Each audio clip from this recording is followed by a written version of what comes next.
Good morning সবাইকে। আজ চলে এসেছি শিব মন্দিরে, কারণ আজ নীল, সেই জন্য ভোলানাথের মাথায় জল ঢালতে। এই মন্দিরটা আমাদের বাড়ির কাছাকাছি রয়েছে। এখানে ভালোভাবে পুজো দেওয়া ও জল ঢালা যায়। বাইরে ভোলানাথ রয়েছেন, পাশে নন্দী মহারাজও রয়েছেন। এখানে ফুল, ধূপ ও প্রদীপ জ্বালিয়ে দিলাম। বাড়ি ফিরে দেখি বৌদিও মন্দির থেকে চলে এসেছে। দেখা হয়ে ভালোই হলো। এখন বাড়ির পুজো সারছি, ধীরে সুস্থে, কোনো তাড়া নেই। আজ বিকেলে বাবার বাড়ি যাচ্ছি। এখন বাজে প্রায় 3টে। ট্রেন ছেড়ে দিয়েছে। ওখানে গাজন উপলক্ষে চড়ক, কালী নাচ আরও নানা রকম অনুষ্ঠান হয়ে থাকে। এখন এসেছি গাজনতলাতে, ভালুক নাচ করছে। আসতে অনেকটা দেরি হয়ে গেল। কালীমা বেরিয়েছে নাচ করবে বলে। প্রতি বছর 3টে করে কালীমা বের হয়।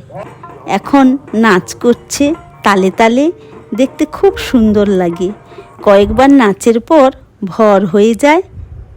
এবার শিব বেরিয়েছে নাচ করবে বলে, দেখেই মনটা আনন্দে ভরে যায়। ভোলানাথ তালে তালে নৃত্য করছেন, অপূর্ব দৃশ্য, চোখ ফিরানো যাচ্ছে না।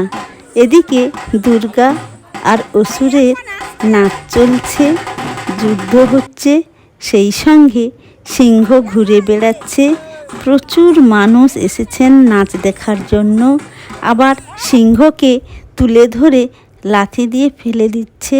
এইসব নৃত্য গ্রামগঞ্জে হয়ে থাকে ভোরের বেলায়। এইমাত্র শুরু হয়েছে চড়কের মেলা। কচিকাচাদের নিয়ে চলে এসেছি। এসেই বায়না, বেলুন নেবেছে। বাচ্চাদের বায়না তো একটু শুনতেই হয়, না হলে কান্নাকাটি শুরু, থামবেই না।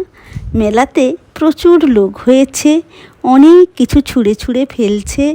কেক, চিপস, চকলেট, আইসক্রিম, বাতাসা আরও অনেক কিছু। এই বছর অনেক কিছু কুড়িয়ে পেয়েছি, খুব খুশি হয়েছি।